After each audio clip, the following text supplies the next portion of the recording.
The following program, Home and Away, is classified PG. It contains some violence. Channel 7 recommends parental guidance for young viewers.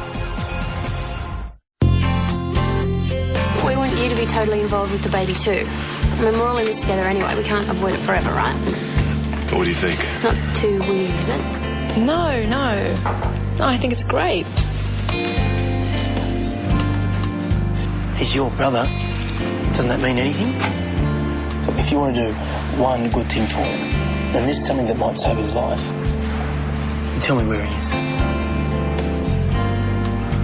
Rick?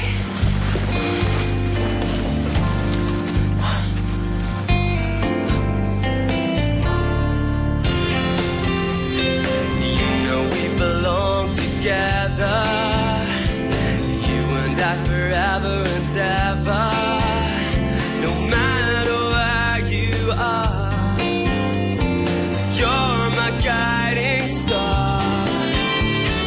Hold me in your arms, don't let me go. I want you to stay forever, closer each day, home and away.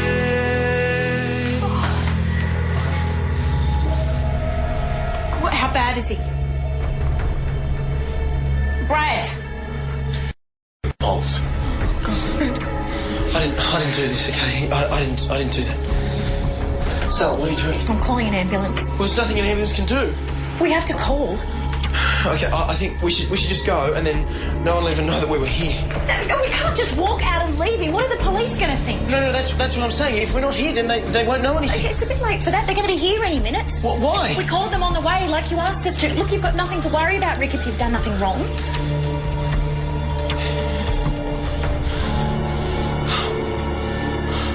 That was great. Thank you so much for coming. I wouldn't have missed it. I reckon the obstetrician could have done without it. What do you mean? All those questions, he probably thought he was back in some bad exam. Oh, someone's got to ask the questions, and how many first-time mums can say they've got two doctors? Yeah, two people telling you what to do. Oh, I can use all the help I can get.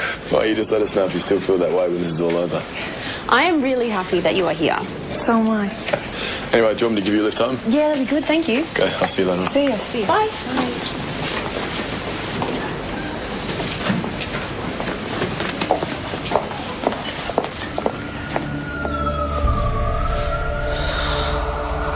We'll go. Maybe I should go. Rick, we've already talked about this. Yeah, well, you guys are staying. It's cool. I get that. Well, I don't see why I should have to stay. Police are going to want to know what you found. Yeah, look, I already told you that I didn't do anything. I don't need to tell them Look, that. you haven't done anything. There's no need for you to go anywhere. Well, I want to get cleaned up, eh? Don't worry about that. Well, I am worried about it. Look at me. You walking out right now is not going to make things any better. I'm going to tell them, Brad, okay? I don't want to do it now. He's right through here. Tell me what happened. Rick called us to tell us that he knew where Rocco was, and then when we got here, we just found Rick here with him. And what did you find when you got here? He was already like that. He was lying face down and he wasn't moving. Okay, so how'd you get the blood all over your shirt? Oh, well, I bent down to roll him over and I put my hand in a pool of blood and I was just checking to see if he was all right. He was dead. We've got a pulse.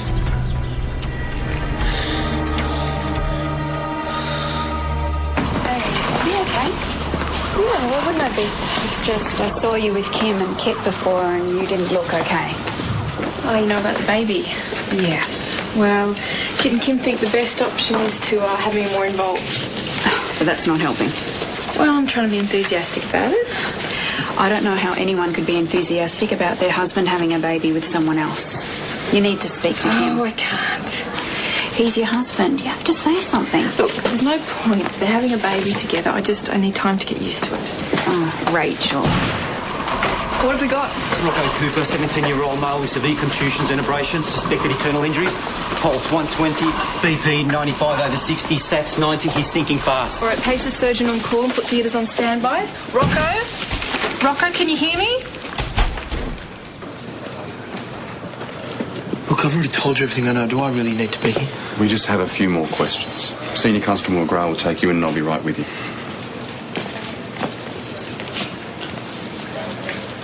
If there is anything else that you can tell me before I go in to speak to him, I'd appreciate it. I think you know everything that we do. We got to the house and Rick was standing next to Rocco and then you guys arrived. And nothing else happened? Okay, thanks. Peter, I really can't believe that Rick would do this. I know, but you've got to look at it from our perspective. Rocco's blood was all over him. He explained that. He had to roll him over. Yes, he did explain that, but none of you actually saw it.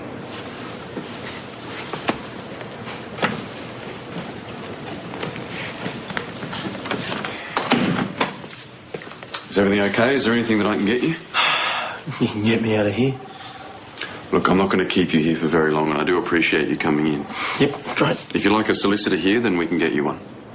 I don't need a solicitor. I haven't done anything wrong. Okay, good. Why don't you have a seat and we'll get started.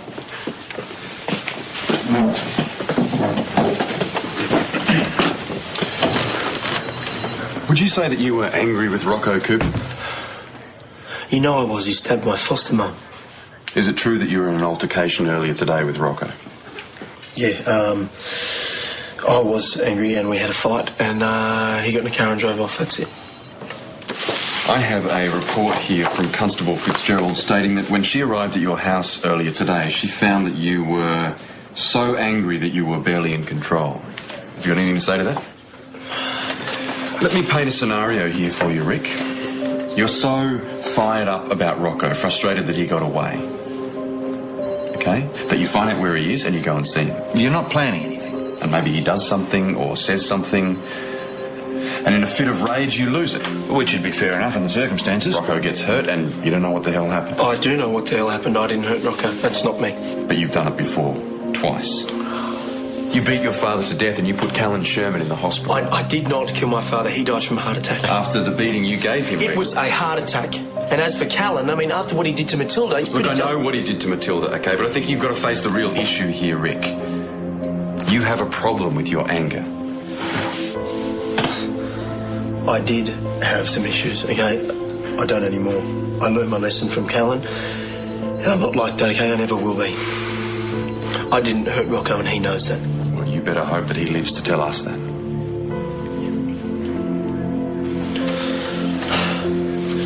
He's going into VT. What's his BP? 55 systolic and his pulse is at 140. His abdomen's rigid. There must be massive internal bleeding. Are theatres ready? They're standing by. All right, with a bag of gel, run it straight through. That should keep his BP up until we get him into surgery. Is he stable enough to move? Well, we don't have a choice. He's not going to make it if we don't stop this bleeding and we can't do that here. I hope you know how lucky you are. Oh, what do you think I married her? She was fantastic at my appointment today. You know, I have to admit, when we first decided to get Rachel involved in the pregnancy, I thought this was going to be a huge disaster. But I think it's actually turned out to be a pretty good strategy. It wasn't just a strategy, you know. Mum's away on a trip, Robbie and Tasha gone, Scott and Hayley are gone. It's just nice to have someone around who knows what they're doing. Yeah, I hadn't thought of it like that. I'm just glad she wants to be a part of it. Well, I'm happy if you are.